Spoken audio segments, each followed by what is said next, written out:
ಬರೋಣ.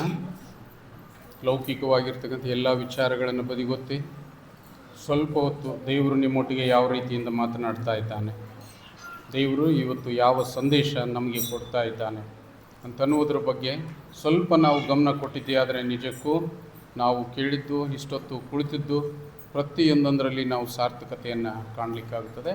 ಪ್ರಾರ್ಥನಾ ಪೂರ್ವಕವಾಗಿ ಎಲ್ಲರೂ ಶಿರವಾಗಿ ಕರ್ತ ಸಿದ್ಧವಾಗಿದ್ದೇನೆ,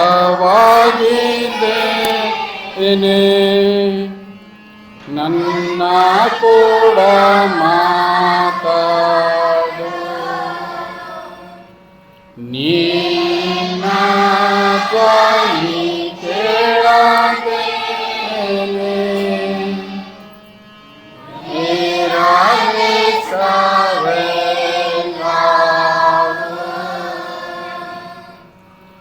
ನಾನು ಕೇಳು ತಾಯಿರೇ,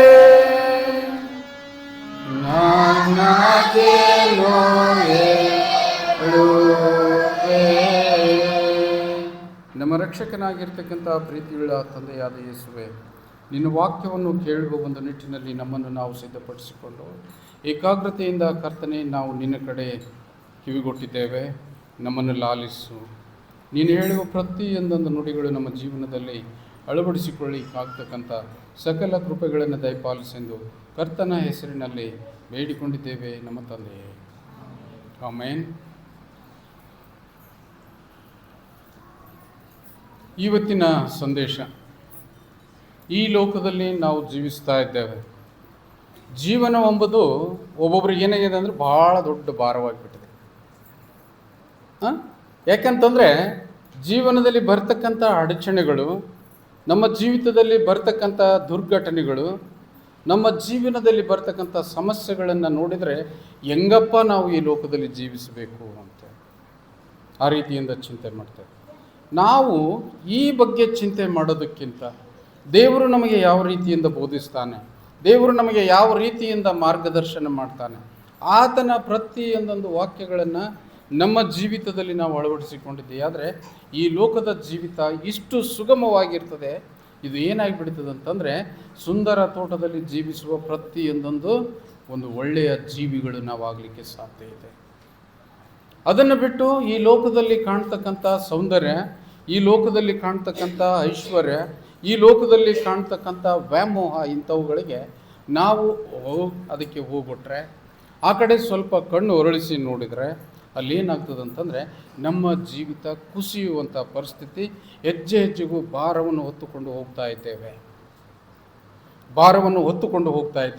ಏನಪ್ಪ ಈ ಜೀವನ ನನಗೆ ಸಾಕಾಯ್ತಲ್ಲ ಅಂತಕ್ಕಂಥ ಇನ್ನೂ ನಾವು ಹಗುರವಾಗಿ ಯೋಚನೆ ಮಾಡ್ತೇವೆ.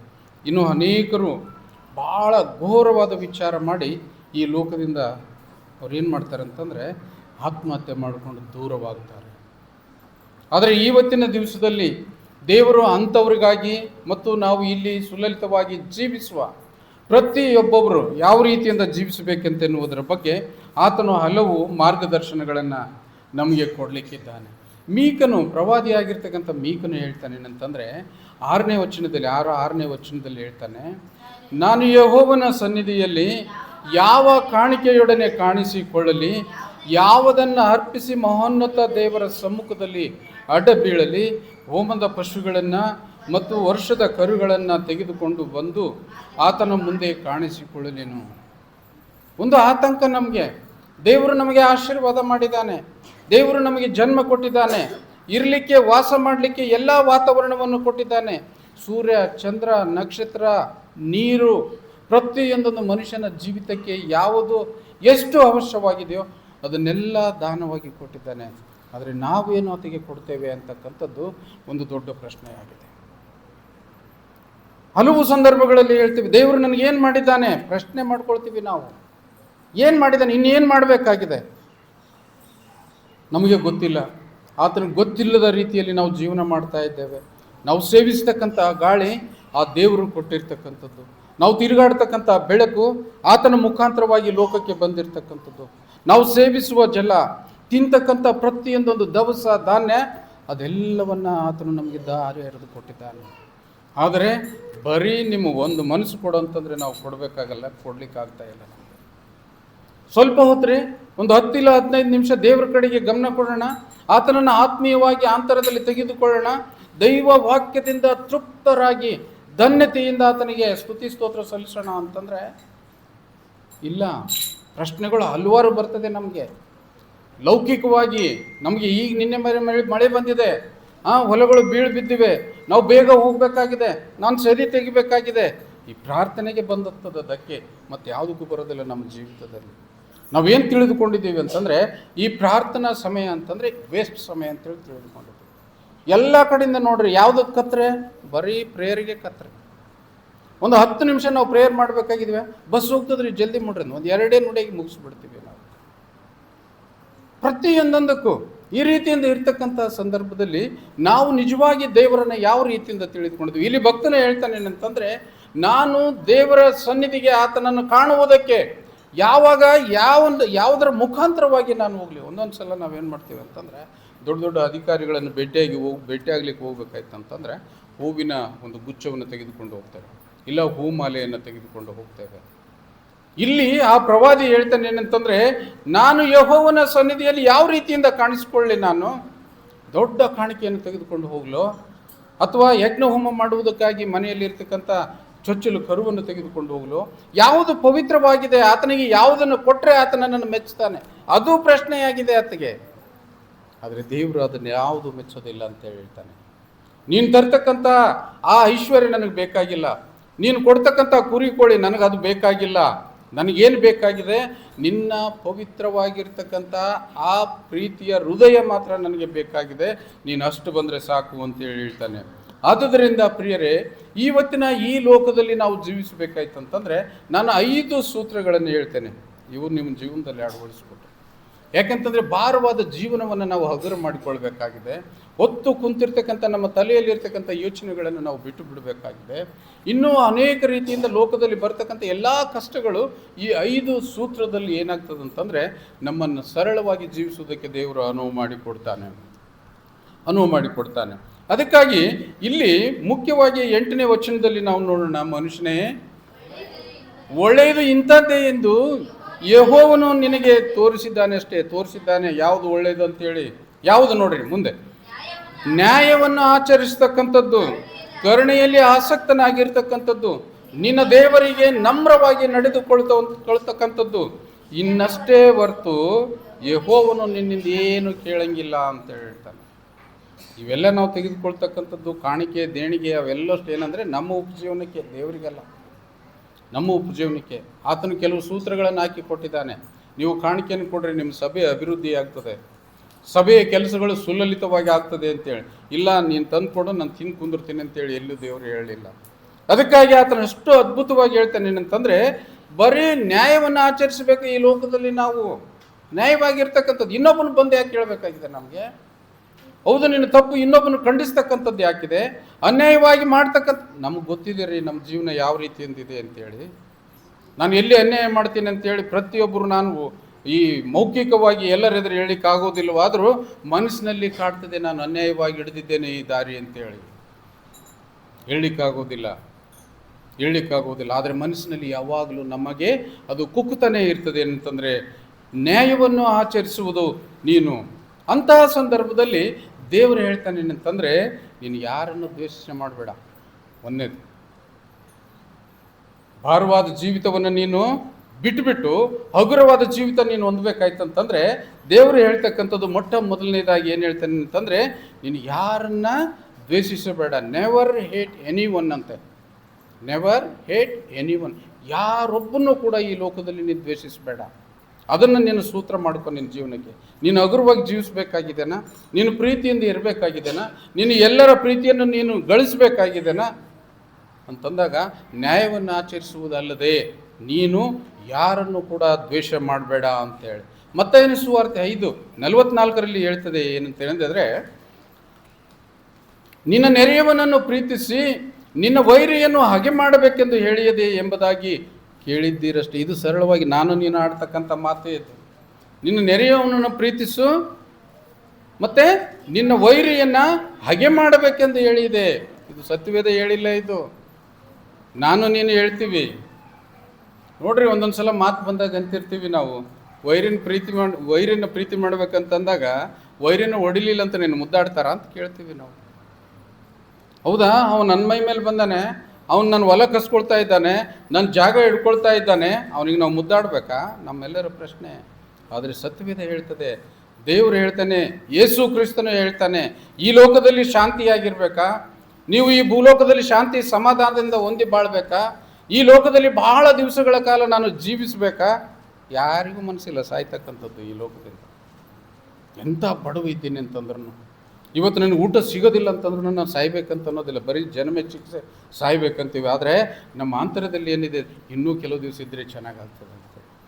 ಯಾಕಂತಂದರೆ ನಮ್ಮ ವೈದ್ಯಕೀಯ ವೃತ್ತಿಯಲ್ಲಿ ನಾವು ಕೇಳ್ತೇವೆ ಅಂತಂದರೆ, ಯಾವುದೋ ಒಂದು ಮುದುಕಿಗೆ ಆರಾಮಿಲ್ಲ ಅಂತೇಳಿ ನಾವು ಹೋದಾಗ, ಮನೆಗೆ ಹೋದಾಗ ಮೊದಲು ಕೈ ಜೋಡಿಸ್ತಾರೆ, ಯಪ್ಪ ಹೆಂಗನ ಮಾಡಿ ನಾನು ಉಳಿಸ್ಬೇಕು.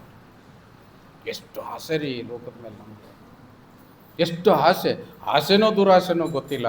ಆದರೆ ಇಲ್ಲಿ ಈ ಮತ್ತಾಯನ ಸುವಾರ್ತೆಯಲ್ಲಿ ಹೇಳ್ತಕ್ಕಂಥ ವಾಕ್ಯ, ನಿನ್ನ ನೆರೆಯವನನ್ನು ಪ್ರೀತಿಸಿ ನಿನ್ನ ವೈರಿಯನ್ನು ಹಾಗೆ ಮಾಡಬೇಕೆಂದು ಹೇಳಿದೆ ಎಂಬುದಾಗಿ ನೀವು ಕೇಳಿದ್ದೀರಿ. ಇದು ಎಲ್ಲರೂ ಹೇಳ್ತಾರೆ, ಬುದ್ಧಿವಂತರು ಹೇಳ್ತಾರೆ, ಬುದ್ಧಿ ಇಲ್ಲದವರು ಹೇಳ್ತಾರೆ.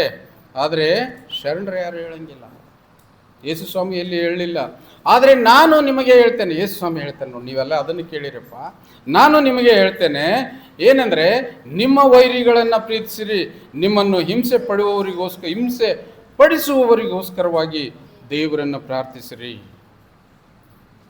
ಯಾವ ಶಾಸ್ತ್ರದಲ್ಲಿ ಹೇಳಿಲ್ಲ ರೀ ಈ ಮಾತು, ಎಂಥ ಭಗವದ್ಗೀತೆಯಲ್ಲಿ ಜ್ಞಾಪಕ ಮಾಡಿಲ್ಲ.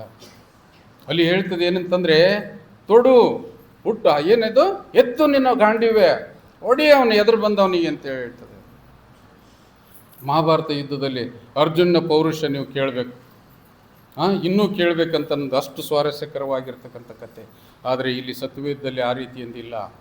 ನಿಮ್ಮನ್ನು ಶಾಂತಿಯಡೆಗೆ ಕರೆದು ಹೋಗ್ತದೆ, ನಿಮ್ಮಲ್ಲಿ ಇರ್ತಕ್ಕಂಥ ಸಿಟ್ಟು ಶಮನಗೊಳಿಸುತ್ತದೆ, ನಿಮ್ಮಲ್ಲಿ ಶಾಂತಿ ಮತ್ತು ಪ್ರೀತಿಗೆ ಬೀಜವನ್ನು ಹಾಕ್ತದೆ. ಯಾವ ರೀತಿಯಿಂದ? ನಾನು ನಿಮಗೆ ಹೇಳುವುದೇನೆಂದರೆ, ನಿಮ್ಮ ವೈರಿಗಳನ್ನು ಪ್ರೀತಿಸಿರಿ, ನಿಮ್ಮನ್ನು ಹಿಂಸೆ ಪಡಿಸುವವರಿಗೋಸ್ಕರ ಪ್ರಾರ್ಥನೆ ಮಾಡಿರಿ. ದೇವರೇ ಅವನಿಗೆ ಸದ್ಬುದ್ಧಿ ಕೊಡಪ್ಪ. ನಾವು ಎಂದಾದರೂ ನಮ್ಮ ಜೀವಿತದಲ್ಲಿ ಮಾಡಿದೀವ? ಒಂದು ಸಲ ನೀವು ಪ್ರಯತ್ನ ಪಡ್ರಿ. ನನ್ನ ಮೊನ್ನೆ ಜ್ಞಾಪಕ ಮಾಡಿದೆ, ಕುಟುಂಬದಲ್ಲಿ ಯಾವಾಗಲೂ ಜಗಳ ಇರ್ತಕ್ಕಂಥ, ಗಂಡ ಹೆಂಡತಿ ಜಗಳ ಆಡ್ತಕ್ಕಂಥದ್ದು, ಅಣ್ಣ ತಂಗಿ ಜಗಳ ಆಡ್ತಕ್ಕಂಥದ್ದು, ಅಣ್ಣ ತಮ್ಮ ಜಗಳ ಆಡ್ತಕ್ಕಂಥದ್ದು. ಇಂತಹ ಸಂದರ್ಭದಲ್ಲಿ ಯಾರಾದರೂ ಇಬ್ಬರು ಕುಂತು ಮಕಾಬಿಲಿ ಕುಂತು ನೀವು ಪ್ರೇಯರ್ ಮಾಡಿರಿ. ಒಗ್ಗಟ್ಟಿನ ಪ್ರಾರ್ಥನೆ ನಾವು ಯಾಕೆ ಕರಿತೀವಿ ಅಂತಂದರೆ, ನಮ್ಮ ಮನಸ್ಸಿನ ತಪ್ಪುಗಳನ್ನು ಆತನ ಮುಂದೆ ಅರಿಕೆ ಮಾಡಬೇಕಾಗಿದೆ. ಅರಿಕೆ ಮಾಡ್ತಕ್ಕಂಥ ಸಂದರ್ಭದಲ್ಲಿ, ದೇವರೇ ನಾನು ನಮ್ಮ ಅಣ್ಣನಿಗೆ ಇವತ್ತಿನ ದಿವಸದಲ್ಲಿ ಅನ್ಯಾಯ ಮಾಡಿದ್ದೇನೆ. ನೀನು ಆಡ್ತಕ್ಕಂಥ ಮಾತು, ಆ ವೈರಿ, ಆ ಅಣ್ಣ ಯಾರಿಲ್ಲ, ವೈರಿ ಅವನೇ ಅಣ್ಣ, ಇಲ್ಲ ಅವನೇ ತಮ್ಮ, ಬೇರೆ ಯಾರಿಲ್ಲ ಈ ಲೋಕದಲ್ಲಿ ಇದ್ದಾರೆ ವೈರಿ. ಅದಕ್ಕಾಗಿ ದೇವರು ಅಷ್ಟು ಸುಸೂತ್ರವಾಗಿ ಹೇಳ್ತಾನೆ, ಅಣ್ಣ ತಮ್ಮಂದ್ರೆ ಯಾಕಪ್ಪ ನೀವು ಕಡ್ದಾಡ್ತೀರಿ, ಅದನ್ನು ಬಿಟ್ಟು ಬಿಡ್ರಿ, ನಿಮ್ಮನ್ನು ನೀವು ತಿಳ್ಕೊಳ್ರಿ. ಒಂದು ಚಿಕ್ಕ ಉದಾಹರಣೆ ಜ್ಞಾಪಕ ಬರ್ತದೆ ನನಗೆ, ಅದನ್ನು ಹೇಳ್ತೀನಿ, ಸ್ವಲ್ಪ ಕೇಳ್ರಿ. ಸ್ವಾರಸ್ಯಕರವಾಗಿರ್ತಕ್ಕಂಥದ್ದು, ಈ ಕರ್ಬೂಜ ಹಣ್ಣು ನೋಡಿವಲ್ಲ ನಾವು, ಕರ್ಬೂಜ ಹಣ್ಣು ತಿಂದರೆ ಭಾಳ ಮಜವಾಗಿರ್ತದೆ. ಕರ್ಕಂತದೇನು ಇಲ್ಲ, ನಾಲಿಗೆ ಸಹಿತ ಮೆತ್ತಂಗಿಲ್ಲ. ಅದು ಅಷ್ಟು ಸ್ವಾರಸ್ಯವಾಗಿ, ಅಷ್ಟು ರುಚಿಕರವಾಗಿರ್ತದೆ. ಈಗೀಗ ದುಕಾನ್ಗಳು ಏನಾಗಿವೆ ಅಂದರೆ ರೋಡ್ ಮೇಲೆ ಬಂದಿವೆ, ಗೊತ್ತಲ್ಲ. ಹಳ್ಳಿಯಿಂದ ಸಿಟಿಗೆ ಹೋಗ್ಬೇಕಾಯ್ತು ಅಂತಂದರೆ ನಾವು ಇನ್ನೂ ಎಂಟ್ರಿ ಮಾಡಿರೋದಲ್ಲ, ಊರು ಹೊರಗಡೆನೇ ಹಣ್ಣಿನ ಅಂಗಡಿ ಇಟ್ಟಿರ್ತಾರೆ, ಇಲ್ಲ ಅಂತಂದ್ರೆ ಪೆಟ್ರೋಲ್ ಅಂಗಡಿ ಇಟ್ಟಿರ್ತಾರೆ, ಏನೇನೋ ಒಂಥರದ ಅಂಗಡಿ ಇಟ್ಟಿರ್ತಾರೆ, ಊರು ಬಿಟ್ಟು ದೂರ ಇಟ್ಟಿರ್ತಾರೆ.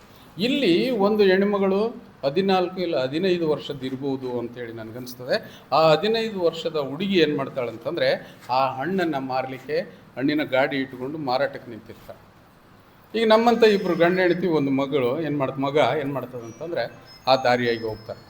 ದಾರಿಯಾಗಿ ಹೋದ ನಂತರ ಆಕೆಯ ಗಂಡ ಏನು ಹೇಳ್ತಾನೆ ಅಂತಂದರೆ, ಅಲ್ಲಿ ಹೋಗು, ಅಲ್ಲಿ ಕರ್ಬೂಜ ಹಣ್ಣು ಭಾಳ ಚೆನ್ನಾಗಿದೆ, ಅದಕ್ಕಾಗಿ ಇಲ್ಲೇ ತೊಗೊಂಡ್ಬಿಡು, ಬಜಾರ್ದಾಗ ಭಾಳ ಪಿರೇ ಅದ ಅಂತ ಅಂತಂದಾಗ ಹೆಂಡ್ತಿ ಅಂತಾಳೆ, ಏನು ರೀ ನೀವು ಬರೀ ಹೇಳಿದಷ್ಟಕ್ಕೆ ತೊಗೋರಂತ ಅಂತೀರಿ, ಹಂಗೆ ಅದಕ್ಕೆ 80 ರೂಪಾಯಿ ಕಿಲೋ ಅಂತಂತಾಳೆ. ಸ್ವಲ್ಪ ಕೇಳ್ರಿ, ಏನಾರು ಹೆಚ್ಚು ಕಡಿಮೆ ಮಾಡಿರಿ ಅಂತ.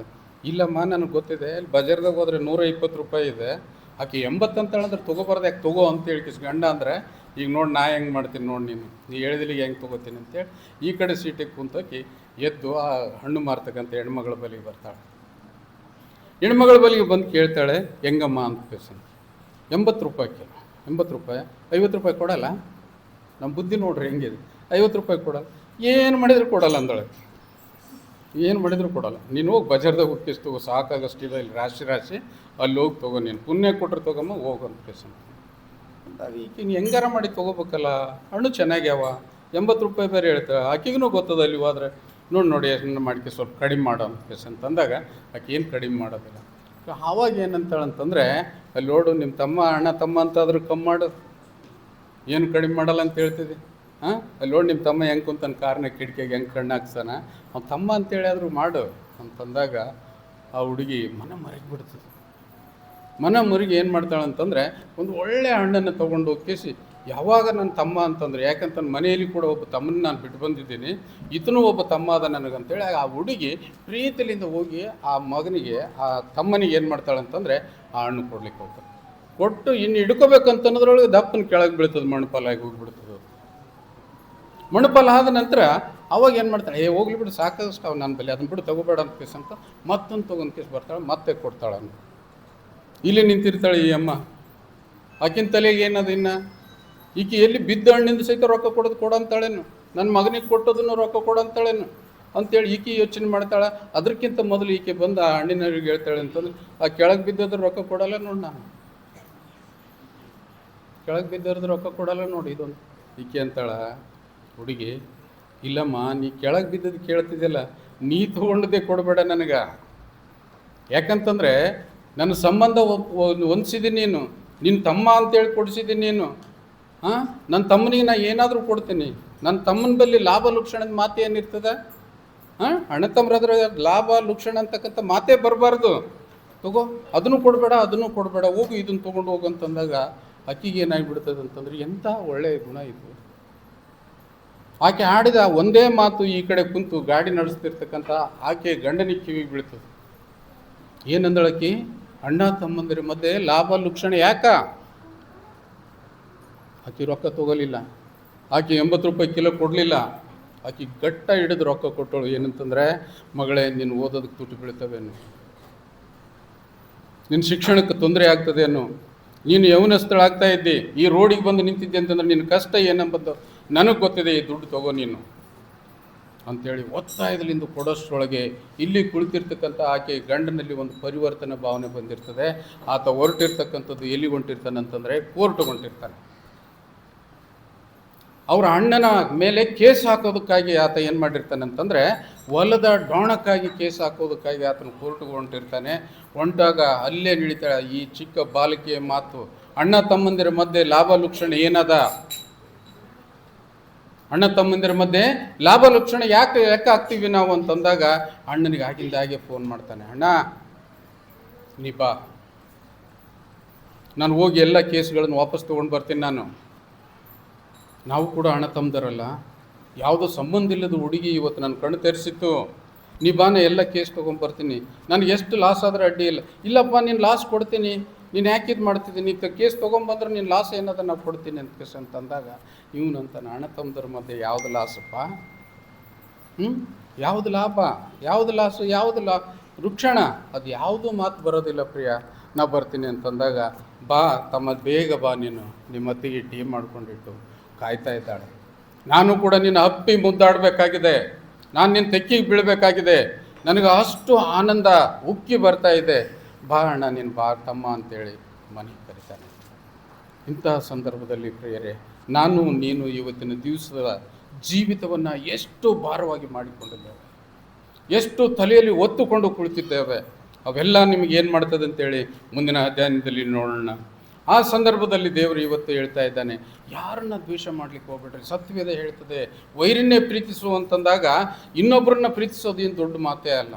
ಯಾವನೋ ಗೊತ್ತಿಲ್ಲದವನಿಗೆ ಕರುಣೆ ತೋರಿಸ್ತೇವೆ ನಾವು. ರೋಡ್ ಮೇಲೆ ಯಾವನೋ ಬಿದ್ದಿರ್ತಾನೆ, ಮೊನ್ನೆ ಬರುವಾಗ ಇಲ್ಲಿ ರೋಡ್ ಮೇಲೆ ಆಕ್ಸಿಡೆಂಟ್ ಆಗಿತ್ತು, ಯಾರಿಗೆ ಸಂಬಂಧ ಇಲ್ಲ, ಬಿದ್ದವನ್ನ ಎತ್ತಾರೆ, ಎಬ್ಬಿಸಿ ಕುಂದಿಸಿದ್ದಾರೆ, ಆತಗೆ ನೀರು ಕುಡಿಸ್ತಾರೆ, ನಿಂದು ಯಾವ ಊರು ಅಂತ ಕೇಳ್ತಾರೆ, ಎಲ್ಲಿ ಕಳಿಸ್ಬೇಕಂತೇಳಿ ಕೇಳ್ತಾರೆ. ನಾನು ಸುಮ್ಮನೆ ನಿಂತು ನೋಡಿದೆ, ಯಾಕಂದರೆ ಅನೇಕರು ಆತನ ಸಹಾಯಕ್ಕೆ ಇದ್ದರು, ಅವ್ರು ಯಾರೂ ಸಂಬಂಧಿಕರಲ್ಲ. ಇಂಥ ಪರಿಸ್ಥಿತಿ ನಮ್ಮ ಮುಂದೆ ನಡೆದು ಹೋಗ್ತಕ್ಕಂಥ ಸಂದರ್ಭದಲ್ಲಿ ನಿನ್ನ ಜೀವಿತ ಏನಾಗಿದೆ ಅಂತೇಳಿ ಸ್ವಲ್ಪ ನಾವು ಯೋಚನೆ ಮಾಡಬೇಕಾಗಿದೆ. 1ನೇ ಯೋಹಾನ 4ನೇ ಅಧ್ಯಾಯದ 20ನೇ ವಚನದಲ್ಲಿ ಈ ರೀತಿಯಿಂದ ಬರೆಯಲ್ಪಟ್ಟಿದೆ, ಒಬ್ಬನು ತಾನು ದೇವರನ್ನು ಪ್ರೀತಿಸುತ್ತೇನೆ ಎಂದು ಹೇಳಿ ತನ್ನ ಸಹೋದರನನ್ನು ದ್ವೇಷಿಸಿದರೆ ಅವನು ಸುಳ್ಳುಗಾರನಾಗಿದ್ದಾನೆ. ಹೇಳ್ಬೇಕು. ಚರ್ಚ್ ಪ್ರಶ್ನೆ ಬಂದರೆ, ನಮ್ಮ ಗುರುಗಳ ಪ್ರಶ್ನೆ ಬಂದರೆ, ನಿಮ್ಮ ಪಾಸ್ಟ್ರ್ ಹೆಂಗಂತೇಳಿ ಕೇಳಿದ್ರೆ, ವಾ ಎಷ್ಟು ಅದ್ಭುತವಾಗಿ ನಾವು ಹೇಳ್ತೀವಿ ಅಂತಂದರೆ, ಪಾಸ್ಟ್ರನ್ನ ಭಾಳ ಪ್ರೀತಿ ಮಾಡ್ತೀವಿ ರೀ ನಾವು, ಪಾಸ್ಟ್ರಿಗೆ ಯಾವುದೇ ಕೊರತೆ ಇಲ್ಲದೆ ಇಟ್ಕೊಂಡಿದ್ದೀವಿ ರೀ ನಾವು. ನಮ್ಮ ಆಲಯಕ್ಕೆ ನಾನು ಇಲ್ಲಕ್ಕೆ ನಡೆಯಂಗಿಲ್ಲ. ನಾನೇ ರೀ ಅಲ್ಲಿ ಉಗ್ರಾಣಿಕ. ಎಲ್ಲಿಪ್ಪ ನೀನು ಉಗ್ರಾಣಿಕತನ? ನಾನೇ ರೀ ಆ ಸಭೆಗೆ ಅಧ್ಯಕ್ಷ ನಾನೇ. ಎಲ್ಲಿ ನಿನ್ನ ಅಧ್ಯಕ್ಷತನ? ಅದಕ್ಕೆ ನೋಡ್ರಿ ಎಷ್ಟು ಅದ್ಭುತವಾಗಿ ಆತನ ಹೇಳ್ತಾನೆ, ಒಬ್ಬನು ತಾನು ದೇವರನ್ನು ಪ್ರೀತಿಸುತ್ತೇನೆ ಅಂತ ಹೇಳಿ ತನ್ನ ಸಹೋದರನನ್ನು ದ್ವೇಷಿಸಿದರೆ ಅವನು ಸುಳ್ಳುಗಾರನಾಗಿದ್ದಾನೆ. ತಾನು ಕಂಡಿರುವ ತನ್ನ ಸಹೋದರನನ್ನು ಪ್ರೀತಿಸದವನು ತಾನು ಕಾಣದೇ ಇರುವ ದೇವರನ್ನ ಪ್ರೀತಿಸಲಾರ. ಎದುರೆಯನ್ನ ದೇವರಿದ್ದಂಗೆ ನಿನ್ನ ಅವನು ನೋಡಿದ್ರೆ ಮಾರಿ ತಿರ್ಕೊಂಡು ಹೋಗ್ತಕ್ಕಂಥವನು, ದೇವ್ರಿಲ್ಲ ನಿನ್ನ ಎದುರಿನಲ್ಲಿ, ದೇವ್ರಿಲ್ಲ ಇಲ್ಲ ಅಂತಂದ್ರೆ ಅವನ್ನ ಹೆಂಗೆ ಪ್ರೀತಿಸ್ತಿದ್ದೆ? ಇವತ್ತು ಬಾಯಿಲೆ ಹಾಡ್ತಿದ್ದಲ್ಲ ನೀನು, ದೇವ್ರನ್ನ ಭಾಳ ಪ್ರೀತಿ ಮಾಡ್ತೇವೆ ನಾವು. ಇಲ್ಲ, ಸತ್ಯವನ್ನು ಹುಡುಕಿದಾಗ ನಮಗೆ ಸಿಗ್ತದೆ. ಇದು ನೀನು ಆಡ್ತಕ್ಕಂಥದ್ದು ಸುಳ್ಳಿದೆ. 21ನೇ ವಚನದಲ್ಲಿ, ದೇವರನ್ನ ಪ್ರೀತಿಸುವವನು ತನ್ನ ಸಹೋದರನನ್ನ ಪ್ರೀತಿಸಬೇಕೆಂಬ ಆಜ್ಞೆಯನ್ನ ನಾವು ಆತನಿಂದ ಹೊಂದಿದ್ದೇವೆ. ದೇವರು ಆತ, ನಮ್ಮನ್ನು ಸೃಷ್ಟಿ ಮಾಡಿದ ಆತ, ಒಬ್ಬರಿಂದ ಒಬ್ಬರನ್ನು ಹುಟ್ಟಿಸಿದ ಆತ. ಆತಕ್ಕೆ ಗೊತ್ತಿದೆ ಇವರಿಬ್ಬರಿಗೆ ಮುಂದೆ ಬರ್ತದೆ ವೈರತ್ವ ಅಂತೇಳಿ. ಹುಟ್ಟುತ್ತಾ ಅಣ್ಣ ತಮ್ಮಂದ್ರು, ಬರ್ತಾ ಭಾಗಾದಿಗಳು ಅಂತ. ಬರೀ ಭಾಗ ಮಾಡೋದೇ ನೋಡ್ಬೇಕು ನಾವು, ಬರೀ ಭಾಗ ಮಾಡೋದೇ. ಎಂಜಲ್ ಮೇಲೆ ಕುಡಿದು ಬದುಕಿರ್ತಾರೆ, ಅದರದ್ದು ಯೋಚನೆಯೇ ಬರೋಂಗಿಲ್ಲ. ಎಂಥ ಅದ್ಭುತವಾಗಿರ್ತಕ್ಕಂಥ ಕೆಟ್ಟ ಜೀವಿತದಲ್ಲಿ ನಾವು ಜೀವನ ಮಾಡ್ತೇವೆ. ಅದಕ್ಕಾಗಿ ಪ್ರೇರೆ, ನಾವು ಈ ಒಂದು ವಾಕ್ಯದಿಂದ ನಾವು ತಿಳಿದುಕೊಳ್ತಕ್ಕಂಥದ್ದು ಏನಂತಂದರೆ, ದ್ವೇಷ ಮೊದಲು ಎದುರಾಳಿಯನ್ನೆಲ್ಲ ನಮ್ಮ ಹೃದಯವನ್ನು ಸುಡುತ್ತದೆ. ಹೊಟ್ಟೆ ಕಿಚ್ಚಂತೀವಲ್ಲ, ಇನ್ನೊಬ್ಬರನ್ನ ದ್ವೇಷ ಮಾಡ್ತದೆ ಅಂತೀವಲ್ಲ, ದ್ವೇಷ ಅದು ನಮ್ಮಲ್ಲೇ ಕುದೀತಾ ಇರ್ತದೆ, ನಮ್ಮ ರಕ್ತ ಹೀರ್ತಾ ಇರ್ತದೆ, ನಮಗೆ ಸುಡುತ್ತದೆ. ನಾವಂತೀವಿ ಅವನ್ನ ಸುಡ್ತೀವಿ ಅಂತೇಳಿ. ಇಲ್ಲ, ನೀವೆಂದು ಸುಡ್ಲಿಕ್ಕಾಗೋದಿಲ್ಲ. ದ್ವೇಷವು ಮೊದಲು ಎದುರಾಳಿಯನ್ನಲ್ಲ ನಮ್ಮ ಹೃದಯವನ್ನು ಸುಡುತ್ತದೆ. ಕ್ಷಮಿಸುವ ಹೃದಯದಲ್ಲಿ ದೇವರು ವಾಸ ಮಾಡ್ತಾನೆ. ಯಾರು ಕ್ಷಮಾಪಣೆ ಮಾಡಿಸ್ತಕ್ಕಂಥದ್ದು, ಯಾವುದು ಮಾಡಿರ್ತಕ್ಕಂಥದ್ದು ಲಾಪರ್ವ ಮಾಡ್ತೀವಿ ನೋಡು, ಅದನ್ನು ಲಾಪರ್ವ ಮಾಡ್ತಕ್ಕಂಥ. ಕೊಟ್ಟದ್ದು ಲಾಪರ್ವ ಮಾಡ್ತೀವಿ, ತಂದದ್ದು ಲಾಪರ್ವ ಮಾಡ್ತೀವಿ, ನಂದು ತಿಂದನಪ್ಪ ಅಂತ ಅದನ್ನು ಲಾಪರ್ವ ಮಾಡ್ತೀವಿ. ಯಾರು ಕ್ಷಮಿಸ್ತಕ್ಕಂಥ ಅವನು ಆವತ್ತಿನ ದಿವಸದಲ್ಲಿ ನನ್ನ ಮೇಲೆ ದ್ವೇಷ ಮಾಡಿದ್ದಾನೆ ಅಂತೇಳಿ ನಿಮಗೆ ಜ್ಞಾಪಕ ಬಂದರೆ, ನಮ್ಮ ಜೀವಿತದಲ್ಲಿ ಸಾಕಷ್ಟು ನಡೆದೋಗಿದೆ ರೀ. ನಾವು ಮಾಡಿದಂಥ ಜಗಳಗಳು ಯಾವ ಮಾಡಲಿಲ್ಲ, ನಾವು ಮಾಡಿರ್ತಕ್ಕಂಥ ದೊಡ್ಡ ದೊಡ್ಡ ಸಾಹಸಗಳು ನಾನೆಲ್ಲಿ ಕಂಡಿಲ್ಲ. ಆದರೆ ಯಾವ ನೆನಪು ಮಾಡೋದಿಲ್ಲ. ಅದನ್ನು ಪುಟ್ಟು ಹಾಕ್ಲಿಕ್ಕೆ ಬರ್ತಾರೆ ನಮಗೆ ಸ್ನೇಹಿತರು, ಅದನ್ನು ಪ್ರಚೋದನೆ ಮಾಡ್ಲಿಕ್ಕೆ ಬರ್ತಾರೆ. ನನ್ನ ಒಬ್ಬ ಸ್ನೇಹಿತ ಇದ್ದಾನೆ, ಕುಶಲತೆಯಿಂದ ನಾವು ಮಾತಾಡ್ಲಿಕ್ಕೆ ಹೋದ್ರೆ, ಇಂದು ನೀವು ಗೌಡ್ರು ಕೂಡ ಜಗಳ ಹಿಡಿದಿದ್ರಲ್ಲ, ಏನಾಯ್ತು? ನಾನು ಮರೆತು ಭಾಳ ದಿನ ಆಗ್ಯದೋ ಮರ, ಅದನ್ನ ಯಾಕೆ ಅನಿಸ್ತದೆ? ಎಂದೋ ಮರೆತು ಬಿಟ್ಟಿದ್ದೀವಿ ನಾವು. ಅದೊಂದು ಕೆಟ್ಟಗಳಿಗೆ ನಡೆದೋಯ್ತು. ಮತ್ತೆ ಪುನಃ ಅದನ್ನು ಜ್ಞಾಪಕ ಮಾಡಿಕೊಂಡು ನಮ್ಮ ಹೃದಯ ಕಲ್ಮಶ ಮಾಡಿಕೊಂಡು ನಮಗೆ ಇಲ್ಲೊಂದು ರೋಗಗಳಿಗೆ ತುತ್ತಾಗ್ತಕ್ಕಂಥದ್ದು ನೀನು ಯಾಕೆ ಯೋಚನೆ ಮಾಡ್ತೆ ಅಂತೇಳಿ 1 ಸಲ 2 ಸಲ ಇಲ್ಲಿ ಕುಂತೆ ಅಲ್ಲಿಂದ ಆ ಜಾಗನೇ ಬಿಟ್ಕೊಟ್ಟೆ. ನಿನ್ನ ಹತ್ರ ಬರಬಾರ್ದು, ನೀನು ಬರೇ ಇಂಥವೇ ಹಚ್ತಿದ್ದೀನಿ ನೀನು. ಈ ರೀತಿಯಿಂದ ಇರ್ತಕ್ಕಂಥ ಬುದ್ಧಿ ಯಾವಾಗ ನಾವು ಹೊಂದಿಕೊಳ್ತೀವಿ ಅಂತಂದರೆ ನಮ್ಮ ಜೀವನ ಏನಾಗ್ತದೆ ಅಂತಂದರೆ ಬಹಳ ಹಗುರವಾಗ್ತದೆ. ಒಂದು ಚಿಕ್ಕ ಉದಾಹರಣೆ ಯಾವುದಂತಂದರೆ, ಒಂದು ಕೆಂಡದ ಕಲ್ಲು ಮತ್ತೊಬ್ಬರ ಮೇಲೆ ಎಸೆಯಲು ಕೈಯಲ್ಲಿ ಹಿಡಿದರೆ ಮೊದಲು ನಮ್ಮ ಕೈನೇ ಸುಡ್ತದೆ. ದ್ವೇಷದಿಂದ ನಾವು ಇನ್ನೊಬ್ಬನಿಗೆ ಏನಾದರೂ ಮಾಡಬೇಕಾಗಿತ್ತು ಅಂತೇಳಿ ಅಂಥದ್ದು ಒಂದು ವಿಚಾರ ಇದ್ದರೆ, ಅವನ್ನ ಹೊಡಿಬೇಕು ನಾನು, ಇಲ್ಲ ಅವನಿಗೆ ಏನಾದರೂ ಮಾಡಿ ಸಾಯಿಸ್ಬೇಕು ನಾನು ಅಂತಕ್ಕಂಥದ್ದು ಇತ್ತಪ್ಪ ಅಂತಂದರೆ, ಆ ಸಾಯಿಸ್ತಕ್ಕಂಥ ಆಯುಧ ಮೊದಲು ನಿನ್ನ ಕೈಯಲ್ಲಿ ಇರ್ತದೆ. ಅವನಿಗೆ ಹೋಗಿ ಚುಚ್ಚತಕ್ಕಂಥ ಆಯುಧ ಅದು ನಿನ್ನ ಕೈಯಲ್ಲಿರ್ತದೆ. ಅದು ಕೆಂಡ, ಅದು ನಿನ್ನ ಸುಡೋದೇ ಬಿಡೋದಿಲ್ಲ. ನಿನ್ನ ಯೋಚನೆಗೆ ಅದು ಏನಾಗ್ತದಂತಂದರೆ ಪುಟ್ಟುವಾಗ್ತದೆ. ನಾನು ಅವನಿಗೆ ಮಾಡ್ಬೇಕಂತನ್ನೋದ್ರೊಳಗೆ, ಅವ್ನು ಸಾಯಿಸ್ಬೇಕಂತನ್ನೋದ್ರೊಳಗೆ ನೀನು ಸತ್ತಿರ್ತಿದ್ದಿ, ನೀನು ಇನ್ನೂ ಸ್ವಲ್ಪ ಕೆಳಗೆ ಹೋಗಿರ್ತಿದ್ದಿ. ಅದನ್ನೇ ಯೋಚನೆ ಮಾಡಬೇಕು. ಅದ್ರ ಸಲುವಾಗಿ ನಾವು ತಿಳಿದುಕೊಳ್ಬೇಕಿದ್ರೆ ನೀತಿ, ದ್ವೇಷ ನಮ್ಮ ಮನಸ್ಸನ್ನು ಏನು ಮಾಡ್ತದಂತಂದರೆ ಕತ್ತಲೆಯಾಗಿಸ್ತದೆ. ಆದರೆ ನೀತಿ ನಮ್ಮ ಮನಸ್ಸು ಏನು ಮಾಡ್ತದಂತಂದರೆ ಪ್ರಕಾಶಮಯವಾಗ್ತದೆ. ನಮ್ಮ ಮನಸ್ಸು ಅರಳಿ ಹೋಗ್ತದೆ. ಆ ದ್ವೇಷಿ, ಆ ವೈರಿಯನ್ನು ನೋಡಿದರೆ ನಮಗೇನಾಗ್ತದೆ? ಇನ್ನೂ ಖುಷಿ ಆಗ್ತದೆ. ಹೌದು, ನಾನು ಮಾಡಿರ್ತಕ್ಕಂಥದ್ದು ತಪ್ಪಲ್ಲ, ನಾನು ತಿಳ್ಕೊಳ್ಬೇಕಲ್ಲ, ನಾನು ಪರಿವರ್ತನೆ ಹೊಂದಬೇಕಲ್ಲ ಅಂತೇಳಿ. ಎರಡನೇದಾಗಿ, ಅತಿಯಾಗಿ ಚಿಂತಿಸಬೇಡಿ ಅಂತೆ. Don't worry too much. ಭಾಳ ಚಿಂತೆ ಮಾಡ್ತೀವ್ರಿ ನಾವು. ಪ್ರತಿಯೊಬ್ಬೊಬ್ಬರು, ನಾವು ಈ ಲೋಕದಲ್ಲಿ ಇರ್ತಕ್ಕಂಥವ್ರು ಪ್ರತಿಯೊಬ್ಬೊಬ್ಬರು ಚಿಂತೆ ಮಾಡ್ತೀವಿ. ಇವತ್ತು ಆರಾಮ್ ಊಟ ಮಾಡ್ತೀವಿ, ಆರಾಮ್ ನಿದ್ದೆ ಮಾಡ್ತೀವಿ, ನಾಳೆದು ನಮಗೆ ಚಿಂತೆ ಇರ್ತದೆ. ಅದನ್ನು ಕೂಡ ಮಾಡಬೇಡ್ರಿ ಅಂತ ಹೇಳಿರ್ತದೆ. ನೀನು ಆರಾಮಾಗಿರ್ಬೇಕಾ, ದೇವರಿಗೆ ಪ್ರೀತಿಯ ಮಗನಾಗಬೇಕಾ, ಆಗಿತ್ತಂತಂದ್ರೆ ನೀನು ಅತಿಯಾಗಿ ಚಿಂತೆ ಮಾಡೋದನ್ನು ಬಿಟ್ಟುಬಿಡು. ದೇವ್ರ ವಾಕ್ಯ ಹೇಳ್ತದೆ ಏನಂತಂದರೆ, ಚಿಂತೆ ಮಾಡೋರಿಗೆ ಅತಿಯಾಗಿ ಚಿಂತೆ ಮಾಡಬೇಡಿ. ಮತ್ತಾಯ 6:34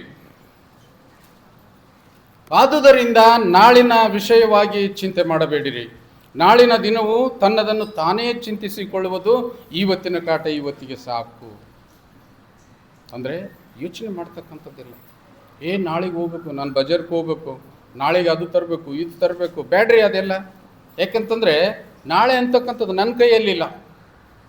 ಅದು ನಾಳೆ ಅಂತಕ್ಕಂಥದ್ದು ನನ್ನ ಕೈಯಲ್ಲಿ ಯೋಚನೆ ಇರಲಿ, ಕಲ್ಪನೆ ಇರಲಿ, ಆದರೆ ಅದನ್ನು ಭಾರವಾಗಿಟ್ಕೊಂಡು ತಲೆಯಲ್ಲಿ ಹೊತ್ಕೊಂಡು ಕುಂದ್ರಲಿಕ್ಕೆ ಹೋಗ್ಬೇಡ್ರಿ. ಎಷ್ಟು ಅದ್ಭುತವಾಗಿ ಹೇಳ್ತದೆ ಏನಂತಂದರೆ, ತನ್ನದು ತಾನೇ ಚಿಂತೆ ಮಾಡ್ಕೊಳ್ತದಂತ, ಆ ದಿನನೇ ಮಾಡಿಕೊಳ್ತದಂತ. ನಿನಗೆಲ್ಲ ನೀವು ಮಕ್ಕೊಂಡಿರೋ ಅದು ಎಬ್ಬಿಸ್ತದೆ, ಮುಂಜಾನೆ ಬೆಳಗಾಗೋಣ ಎಬ್ಬಿಸ್ತದೆ. ಹೋಗ್ಬೇಕು ನಡಿ, ಇವತ್ತು ಸಂತಿ ಮಾಡೋದು ನಡಿ, ಇವತ್ತು ಅದು ತರಬೇಕಾಗಿದ್ದು ನಡಿ, ಅದು ಎಬ್ಬಿಸ್ತದ. ಯಾರು ಹೇಳೋದು ಬೇಕಾಗಂಗಿಲ್ಲ. ಅದಕ್ಕಾಗಿ ಇವತ್ತಿನ ಚಿಂತೆ ಇವತ್ತೇ ನಿಮಗಿರಲಿ, ನಾಳೆ ಚಿಂತೆ ನೀವು ಒಟ್ಟಾರೆ ಚಿಂತೆ ಮಾಡಬೇಡ್ರಿ ಅಂತೇಳಿ ದೇವರ ವಾಕ್ಯ ಯಾವ ರೀತಿಯಿಂದ ಹೇಳ್ತದೆ ಅಂತಂದರೆ, ನೀವು ನಾಳಿನ ವಿಷಯವಾಗಿ ಚಿಂತೆ ಮಾಡಬೇಡ್ರಿ, ನಾಳಿನ ದಿನವು ತನ್ನದನ್ನು ತಾನೇ ಚಿಂತಿಸಿಕೊಳ್ಳುವುದು, ಇವತ್ತಿನ ಕಾಟ ಇವತ್ತಿಗೆ ಸಾಕು. ಫಿಲಿಪ್ಪಿಯವರಿಗೆ ಬರೆದ ಪತ್ರಿಕೆ 4:6-7 ಒಂದು ವಾಕ್ಯ ಜ್ಞಾಪಕ ಮಾಡೋಣ.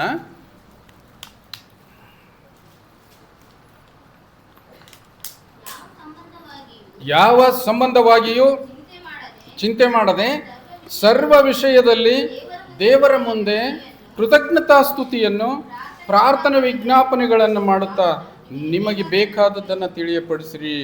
ನಮ್ಮಲ್ಲಿ ಯಾರು ಕೇಳೋದಿಲ್ಲ, ನಾನು ಕೇಳೋದಿಲ್ಲ, ನೀನು ಕೇಳೋದಿಲ್ಲ.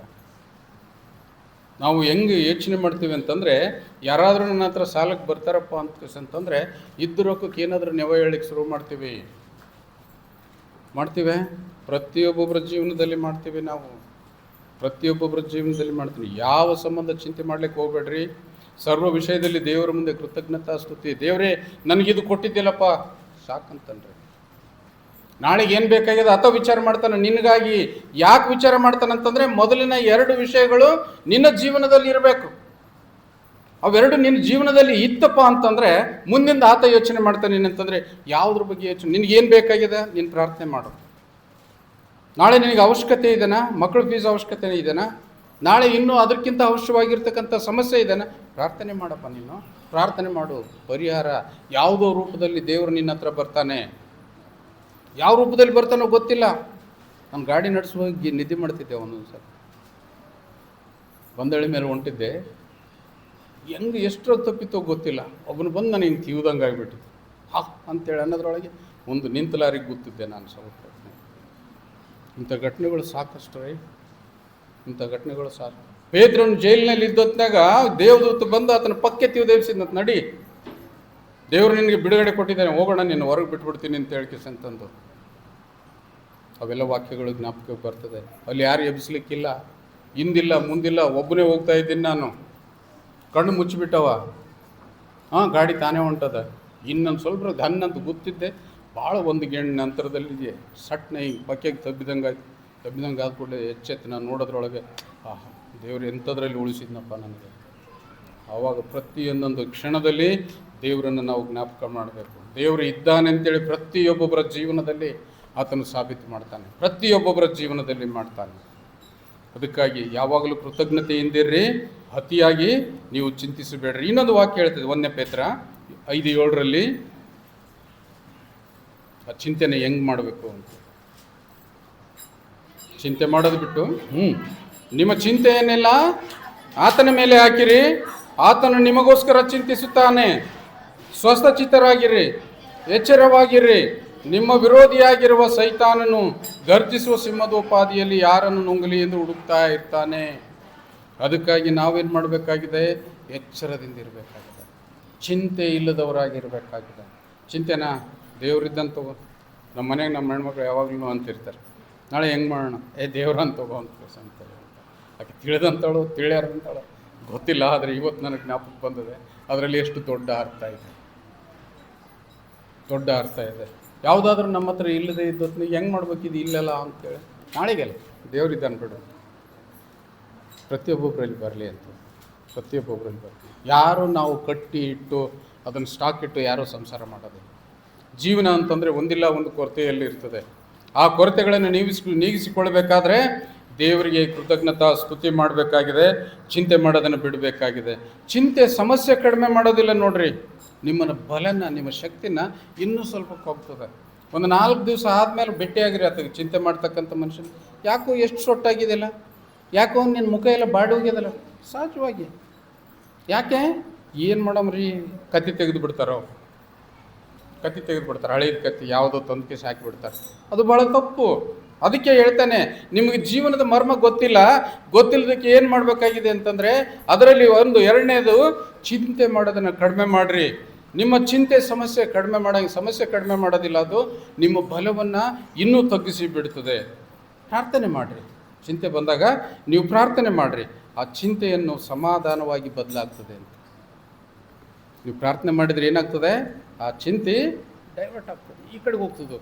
ಈ ಕಡೆ ಹೋಗಿ ಏನಾಗ್ತದೆ, ಹಾಂ ಸಮಾಧಾನ ಆಯ್ತು. ಎಲ್ಲಿ ಯಾವುದೇ ಸಮಸ್ಯೆಗೆ ದೇವರು ನಿಮ್ಮ ಜೀವ ಕೊಡು ಅಂತೇಳಿ ಏನನ್ನಂಗಿಲ್ಲ. ಪ್ರತಿಯೊಂದೊಂದಕ್ಕೆ ಪರಿಹಾರ ಇಟ್ಟೇ ಕಳಿಸ್ತಾನೆ.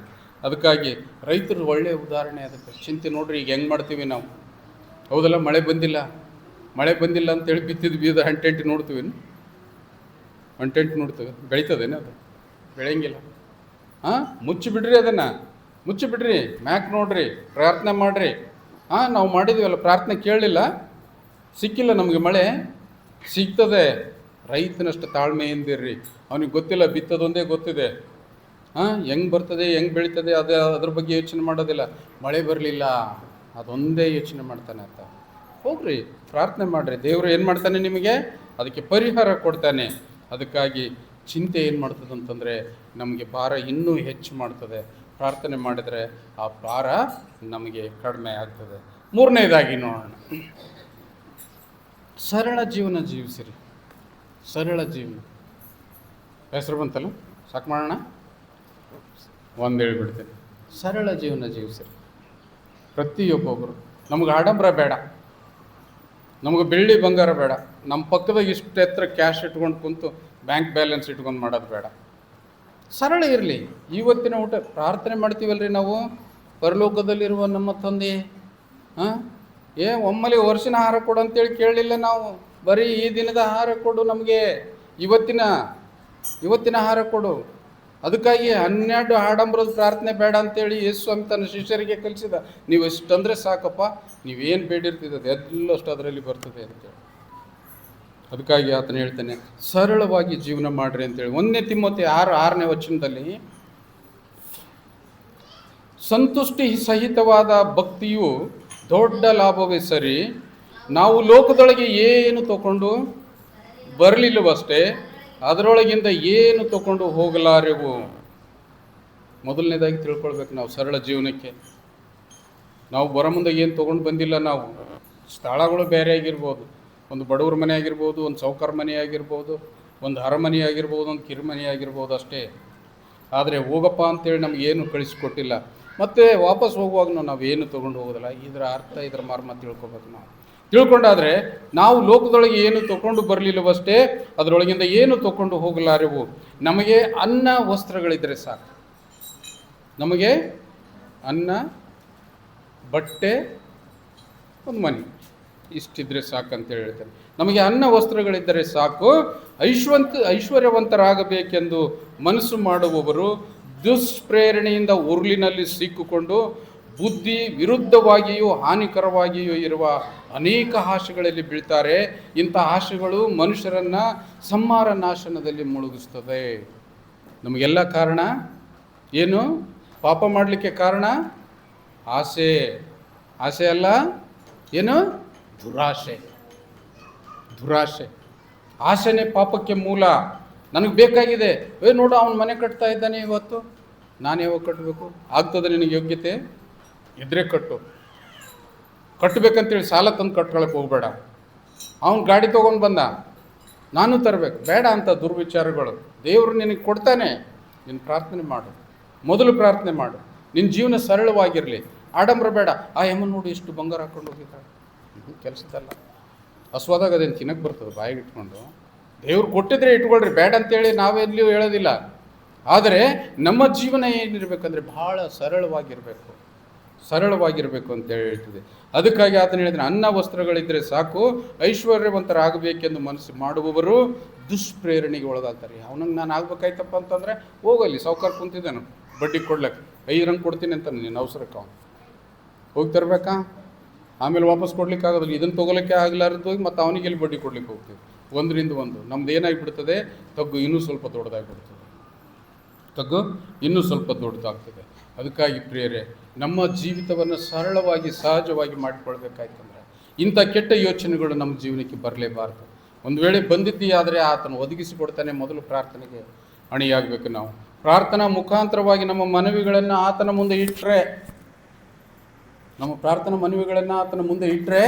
ಆತನು ನಿಜಕ್ಕೂ ಕರುಣಿಸ್ತಕ್ಕಂಥ ತಂದೆ. ಯಾರು ಕೊಡದೇ ಇರ್ತಕ್ಕಂಥ ಆಶೀರ್ವಾದಗಳು ಆತನಲ್ಲಿವೆ. ಮತ್ತಾಯ 6:19 ವಚನದಲ್ಲಿ ನೋಡಿ ಮುಗಿಸೋಣ. ಭೂಲೋಕದಲ್ಲಿ ಗಂಟು ಮಾಡಿ ಇಟ್ಟುಕೊಳ್ಳಬೇಡ್ರಿ, ಇಲ್ಲಿ ಅಂತೂ ಅದು ನುಸಿ ಹಿಡಿದು ಕಿಲುಬು ಹತ್ತಿ ಕೆಟ್ಟು ಹೋಗುವುದು. ಇಲ್ಲಿ ಕಳ್ಳ ಕಾಕರು ಕನ್ನ ಕೊರೆದು ಕದಿಯುವರು. ಆದರೆ ಪರಲೋಕದಲ್ಲಿ ಗಂಟು ಮಾಡಿ ಇಟ್ಟುಕೊಳ್ಳ್ರಿ, ಅಲ್ಲಿ ಅದು ನುಸಿ ಹಿಡಿದು ಕಿಲುಬು ಹತ್ತಿ ಕೆಟ್ಟು ಹೋಗುವುದಿಲ್ಲ. ಅಲ್ಲಿ ಕಳ್ಳರು ಕನ್ನ ಕೊರೆಯುವವರು ಇಲ್ಲ, ಕದಿಯುವುದೂ ಇಲ್ಲ. ನಿನ್ನ ಗಂಟು ಇದ್ದಲ್ಲಿಯೇ ನಿನ್ನ ಮನಸ್ಸು ಇರ್ತದೆ. ಯಾರ ಮನೆಗಾದರೂ ಒಂದಿಷ್ಟು ರೊಕ್ಕ ಅದಂತ ಹೇಳ್ತೀವಿ, ನಾ ಬೇಕಾದ ಬೊಂಬೆ ಹುಡುಕಲ್ಲೆಕ್ಕ ಅವ್ರ ಮನಸ್ಸು ಎಲ್ಲಿರ್ತದೆ. ಹೋದ ಕೂಡಲೇ ಆ ಪೇಟಿ ತೆರೆದು ನೋಡ್ಬೇಕು, 2 ಲಕ್ಷದ ಕಟ್ಟು ಇಲ್ಲಿ ಅದೇ. ಹೌದು, ಮೊದಲು ಅದನ್ನು ನೋಡ್ಬೇಕು. ಯಾಕಡ್ಲಿಂದ ಹೋಗಿ ಬಂದು ಅದೇ ಇಲ್ಲ ಅಂತೇಳಿ ನೋಡ್ಬೇಕು. ಯಾಕಂತಂದರೆ ಅದು ಎಲ್ಲಿ ಇರ್ತದೆ ಅಲ್ಲಿ ನಮ್ಮ ಮನಸ್ಸು ಇರ್ತದೆ. ಬೇರೆ ಕೆಲಸ ಮಾಡಲಿಕ್ಕೆ ಅನುವು ಮಾಡಿಕೊಡೋದಿಲ್ಲ. ಅದಕ್ಕಾಗಿ ದೇವರು ಎಷ್ಟು ಅದ್ಭುತವಾಗಿರ್ತಕ್ಕಂಥ ವಾಕ್ಯಗಳನ್ನು ಹೇಳಿದ. ಇನ್ನೊಂದು ಅಂತಂತಂದರೆ, ಯಾವಾಗಲೂ ನಗುತ್ತಾ ಸಂತೋಷಪಡ್ರಿ. ಅದು ಮನೆಯಲ್ಲಿ ಓದ್ಕೊಳ್ರಿ. ಫಿಲಿಪಿಯವರಿಗೆ ಬರೆದ ಪತ್ರಿಕೆ 4:4 ಯಾವಾಗಲೂ ನಗ್ತಾ ಇರ್ರಿ. ಪ್ರತಿಯೊಬ್ಬೊಬ್ರು ನಗ್ತಾ ಇರ್ರಿ. ನಿಮ್ಮ ಜೀವನದಲ್ಲಿ ನೀವು ನಗ್ತಾ ಇದ್ದರೆ ಏನಾಗಿಬಿಡ್ತದೆ ಅಂತಂದರೆ, ಬರ್ತಕ್ಕಂಥ ರೋಗಗಳು ಬಯಲಾಗಿಬಿಡ್ತದೆ, ಬರೋಂಗಿಲ್ಲ. ನಮ್ಮ ಆರೋಗ್ಯಕ್ಕೆ ಮೂಲ ಕಾರಣ ಅಂತಂತಂದರೆ ನಗು. ನಾವು ಎಂದಾದ್ರೂ ನಕ್ಕಿವೆ? ಮೊಬೈಲ್ ಇಡ್ತಕ್ಕಂಥವ್ರು ನೋಡ್ರಿ, ಪ್ರತಿಯೊಬ್ಬೊಬ್ರು ಹಿಡ್ಕೊಂಡು ನೋಡ್ರಿ. ಅದು ನೋಡಂಗಿತ್ತಂತಂದ್ರೆ ಅದು ನಗ ಏನಿರ್ತಾವಲ್ಲ ಚಾಟ್ಸ್ ಅಂಥವ್ರನ್ನೇ ನೋಡ್ರಿ. ಸ್ವಲ್ಪ ಆರೋಗ್ಯ ಆದರೂ ಸುಧಾರಿಸ್ತದೆ. ಯಾಕೆ ಮೊಬೈಲ್ ಬಿಡಂತ ಹೇಳಿಕಂತೂ ಆಗ್ತಾಯಿಲ್ಲ, ನಮ್ಗೆ ಯಾರಿಗೂ ಆಗ್ತಾಯಿಲ್ಲ. ಯಾಕಂತಂದರೆ ಅದು ಅಷ್ಟು ದೊಡ್ಡ ಪಿಡುಗಾಗಿಬಿಟ್ಟಿದೆ. ಅದಕ್ಕಾಗಿ ಯಾವಾಗಲೂ ನೀವು ಎಲ್ಲೇ ನೋಡ್ರಿ, ಏನೇ ಮಾಡಿದರೂ ಕೂಡ ಪ್ರತಿಯೊಂದೊಂದು ಸಂತೋಷಕ್ಕೆ ಕಾರಣವಾಗ್ತಕ್ಕಂಥ ಸೀನ್ಗಳು, ಸಂತೋಷಕ್ಕೆ ಕಾರಣವಾಗ್ತಕ್ಕಂಥ ಮನೆಯಲ್ಲೇ ನೀವು ಉತ್ಪತ್ತಿ ಮಾಡ್ಬೋದು. ಮನೆಯಲ್ಲಿ ಒಬ್ಬರ ಮುಖ ಒಬ್ಬರು ನೋಡಿ ನಾವು ಸಂತೋಷ ಪಡ್ಬೋದು. ಸಂತೋಷ ಪಟ್ಟರೆ ಏನಾಗಿಬಿಡ್ತದೆ ಅಂತಂದರೆ ನಮ್ಮ ಹೃದಯ ಹರಳುತ್ತದೆ. ನಿನಗಿದ್ದಿರ್ತಕ್ಕಂಥ BP ರೋಗ ಹಿಂದಕ್ಕಾಗ್ತದೆ. ಬರ್ತಕ್ಕಂಥ ಶುಗರ್ ದೂರ ಹೋಗಿಬಿಡ್ತದೆ. ನಾಳೆ ಜ್ವರ ಬರ್ತದೆ ನಿನಗೆ ಅಂತಂದ್ರೆ ಇಲ್ಲ, ಬರಂಗಿಲ್ಲ. ಯಾಕಂತಂದರೆ ದೇವರ ಆಶೀರ್ವಾದ ಆ ಸಂತೋಷ ಮತ್ತು ಆ ಸಮಾಧಾನದಲ್ಲಿದೆ, ಆತ ತೋರಿಸ್ತಕ್ಕಂಥ ಪ್ರೀತಿಯಲ್ಲಿದೆ. ಅದಕ್ಕಾಗಿ ಪ್ರತಿಯೊಬ್ಬೊಬ್ಬರು ಈ ಲೋಕದಲ್ಲಿ ಜೀವಿಸಬೇಕಾಯ್ತಂತಂದರೆ ಒಂದು 4, ಇವತ್ತು ನಾನು ಹೇಳಿದೆ ಒಟ್ಟು 5 ಇದ್ವು. ಯಾಕಂತಂದರೆ ಕುಂತು ಕೇಳ್ತಕ್ಕಂಥ ಸಂಯಮ ನಿಮಗಿಲ್ಲ ಅಂತೇಳಿ ನಾನು ತಿಳಿದುಕೊಂಡಿದ್ದೇನೆ. ಅದಕ್ಕಾಗಿ ಯಾವಾಗಲೂ ನಗುತ್ತಾ ಜೀವನ, ಸರಳವಾಗಿರ್ತಕ್ಕಂಥ ಜೀವನ, ಚಿಂತೆ ಇಲ್ಲದೆ ಇರ್ತಕ್ಕಂಥ ಜೀವನ, ಇನ್ನೊಬ್ಬರನ್ನ ದ್ವೇಷದ ಮಾಡದೇ ಇರ್ತಕ್ಕಂಥ ಜೀವನ, ಇವಿಷ್ಟು ನಿಮ್ಮ ಜೀವನದಲ್ಲಿದ್ದರೆ ಆವಾಗ ನೋಡ್ರಿ ನಿಮ್ಮ ಜೀವನ ಹೆಂಗೆ ಬದಲಾಗ್ತದೆ. ಈ ವರ್ಷ ಇದ್ದದ್ದು ಮುಂದಿನ ವರ್ಷ ಇರೋದಿಲ್ಲ. ಒಂದು ಮಳೆ ಬೆಳೆದಿರ್ತದೆ, ಮತ್ತು ಇನ್ನೊಂದು ವರ್ಷಕ್ಕೆ ಮತ್ತೊಂದು ಮೇಳ ಬೆಳೆದಿರ್ತದೆ. ಎಲ್ಲರಿಗೂ ಕಾಂಪಿಟೇಟರ್ಸ್ ನಾವು ಆಗ್ತೇವೆ. ಆವಾಗ ಅದನ್ನು ತಿಳ್ಕೊಂಡಿರ್ಬೇಕು. ನಾವೆಲ್ಲ ಇಷ್ಟು ಬಡವರಾಗಿ ಇಷ್ಟು ಒಂದು ಈ ಕುಲೀನ ಸ್ಥಿತಿಯಲ್ಲಿ ಯಾಕೆ ಬದುಕ್ತಾ ಇದ್ದೀವಿ ಅಂತಂದರೆ, ನಾವೆಲ್ಲರೂ ದೇವರ ಆಶೀರ್ವಾದ ವಂಚಿತರಾಗಿದ್ದೇವೆ. ತಿಳಿದು ತಪ್ಪು ಮಾಡಿದರೆ ಅದಕ್ಕೆ ಕ್ಷಮಾಪಣೆ ಇಲ್ಲ. ನಾವೆಲ್ಲರೂ ತಿಳಿದಿದ್ದೇವೆ.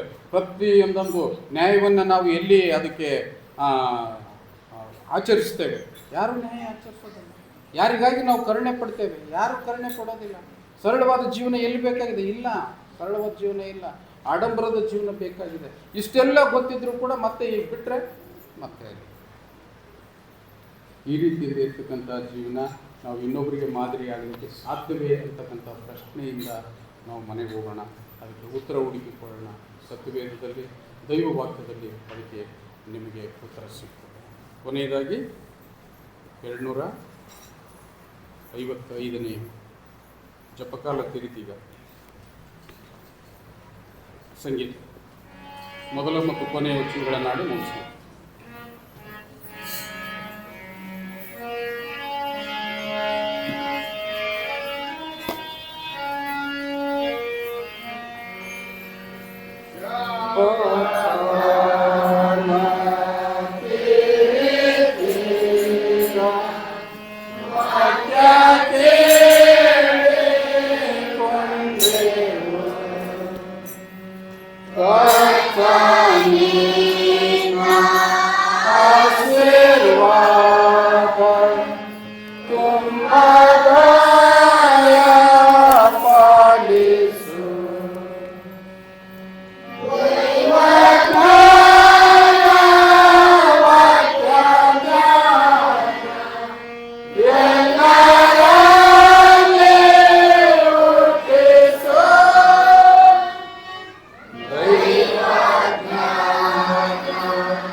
ಪಡಿಸು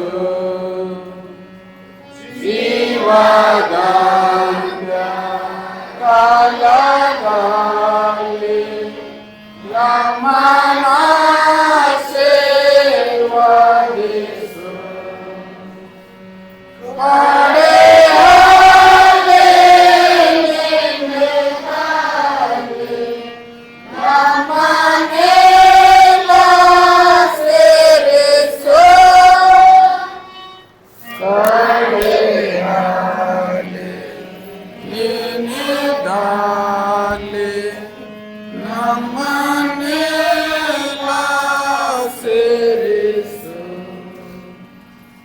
ಹಾಗೆ ನಿಂತುಕೊಂಡಿರುವಾಗ ನಾವೆಲ್ಲರೂ ಒಟ್ಟಾಗಿ ಕರ್ತನ ಪ್ರಾರ್ಥನೆಯನ್ನು ಹೇಳಿ ಅಂತ್ಯ ಆಶೀರ್ವಾದವನ್ನು ಹೊಂದಿಕೊಳ್ಳುವ. ಪರಲೋಕದಲ್ಲಿರುವ ನಮ್ಮ ತಂದೆಯೇ, ನಿನ್ನ ನಾಮವು ಪರಿಶುದ್ಧವೆಂದು ಎಣಿಸಲ್ಪಡಲಿ, ನಿನ್ನ ರಾಜ್ಯವು ಬರಲಿ, ನಿನ್ನ ಚಿತ್ತವು ಪರಲೋಕದಲ್ಲಿ ನೆರವೇರುವ ಪ್ರಕಾರ ಭೂಲೋಕದಲ್ಲಿ ನೆರವೇರಲಿ. ನಮ್ಮ ಅನುದಿನದ ಆಹಾರವನ್ನು ದಯಪಾಲಿಸಿಕೊಡು. ನಮಗೆ ತಪ್ಪು ಮಾಡಿದರೆ ನಾವು ಕ್ಷಮಿಸುವಂತೆ ನಮ್ಮ ತಪ್ಪುಗಳನ್ನು ಕ್ಷಮಿಸು. ನಮ್ಮನ್ನು ಶೋಧನೆಯಲ್ಲಿ ಸೇರಿಸದೆ ಕೇಡಿನಿಂದ ತಪ್ಪಿಸು. ಯಾಕಂದರೆ ರಾಜ್ಯವು ಬಲವು ಮಹಿಮೆ ಸದಾಕಾಲವಿಲ್ಲದೆ ಸ್ವಾಮಿ. ಈಗಲೂ ನಮ್ಮ ಕರ್ತನಾದ ಯೇಸು ಕ್ರಿಸ್ತನ ಕೃಪೆ, ತಂದೆ ದೇವರ ಪ್ರೀತಿ, ಪರಿಶುದ್ಧಾತ್ಮನೇ ನಿನ್ನ ಸಹಾಯ, ಐಕ್ಯತೆ, ಅನ್ಯೂನ್ಯತೆ, ಚಿರಶಾಂತಿ, ನೆಮ್ಮದಿ ಕೂಡಿ ಬಂದಿರತಕ್ಕಂಥ ಎಲ್ಲ ನಿನ್ನ ಸಭಿಕರ ಮೇಲೆ ನಿತ್ಯ ನಿರಂತರ ನೆಲೆಯಾಗಿರಲಿ ತಂದೆಯೇ.